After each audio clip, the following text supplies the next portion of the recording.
2. So, hi, I'm Jason Khalipa. We're here at CrossFit Santa Clara. I want to go over the muscle up for just a minute. A lot of our members that come in here, we've gotten a ton of people muscle ups, which I'm super proud of and I love it. But we also have had some struggle and some hard times getting people muscle ups, and I want to kind of go through some tools that we use to get people to where they want to be with the muscle up and to educate them on what it is.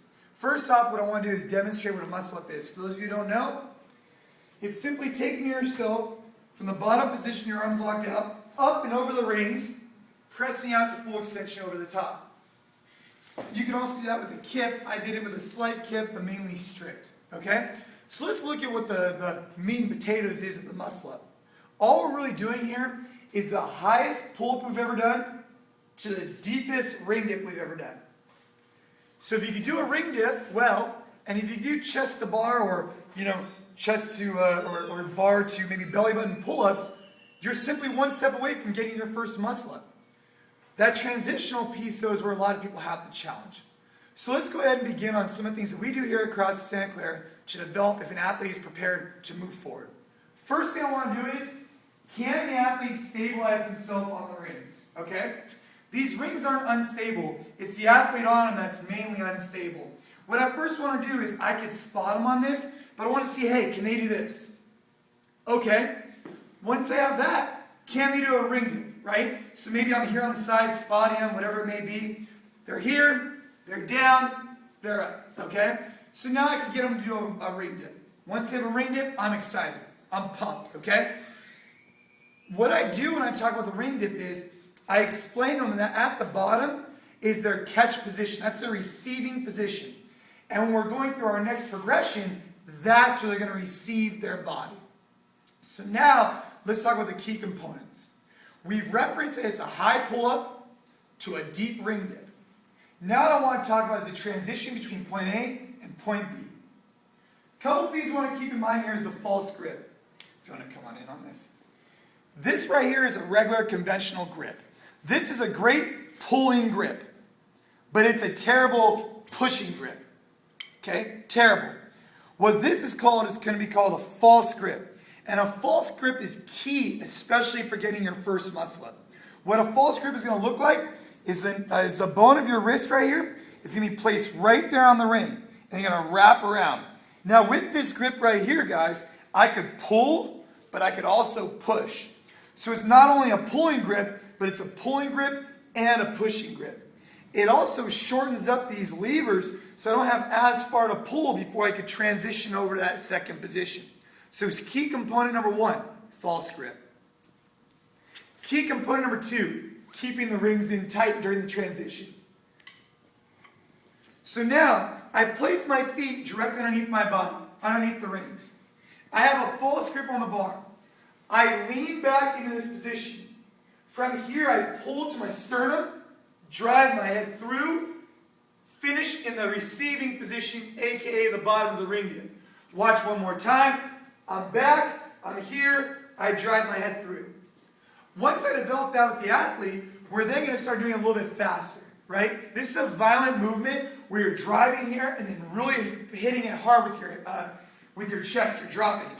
So next thing I'm going to do is I'm going to speed it up a little bit. Here, boom, right?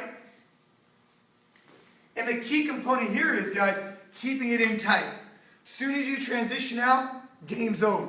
Got to keep it in nice and tight. What we like to call is pull the Hulk Hogan, right? Where you're ripping your shirt open or tracing a line of your pecs, whatever you want to call it. So now you've developed this with the athlete. They have a good idea of what's going on. What's the next step? We then go ahead and move on to higher rings, okay? So for me, I'm not the tallest guy in the world, but maybe I could transition to something maybe here. Since we don't have them set up, I'm going to transition a little bit higher. Okay? So I started off down here. I was working through the progression. I then go a little bit higher, until I'm about right here. This is pretty high. From here, I'm going to jump up, land in that receiving position. My recommendation is trying to press out too many times so you don't burn out while you're trying to learn things. So again, we start on the lower ones. We then work our way up, until we get to a position like this. Finally, if you want to move on to a strict muscle up, one other tool that we could use is working on our knees. So, If you're working a strict muscle up, 1 second thing you can do is placing your knees on the floor with your toes on the ground. From here, I could use my toes as support, drive up. Over time, if I want to get more advanced, I could use my feet less and try and do this with my feet off the ground. That's working a strict muscle up without a kip. So now what I want to talk about is the kipping muscle up. After you've transitioned through the jumping, you're feeling good, well, what's the next step? Many people can't do strict muscle ups. They're very challenging. I recommend, once you've developed all this, try strict muscle ups. It'd be preferred because you have more control. But assuming you want to try your first muscle up, and many people do, you're probably going to want a kip. What a kip is going to look like is like this. You're going to have your false grip. You're going to start just like this, right? Just like a regular kipping pull-up. My head comes through. I'm using that same momentum, that boom, boom, boom. Once I'm in this position, I go forward, backward, drive up, boom. Use my hips to get that receiving position. So, the key there is just on a kipping pull-up. That forward, that backward. Drive up with your hips and receive in that bottom position. We have an athlete there in here.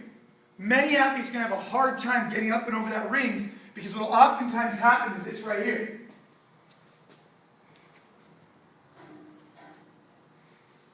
Their knees will come up, but they're not acclimated to driving through with that hip, similar to like on a kipping pull-up.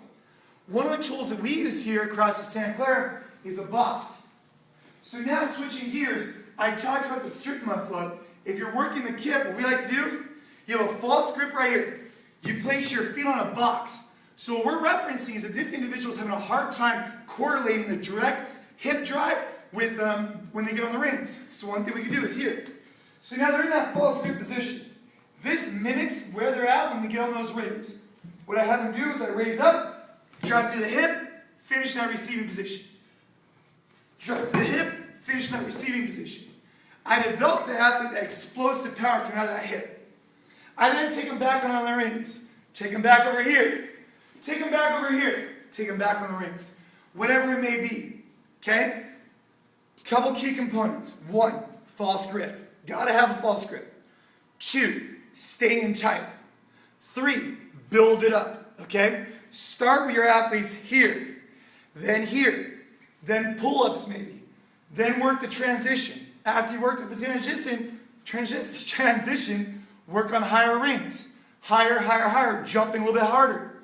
Finally, once you get to the point, either try it strict, try it with a kip. If you don't have it and you're watching that your hip's not opening, use this box as another tool. Continue working on it from step 1 all the way through, and over time you're going to develop your muscle up. Thank you.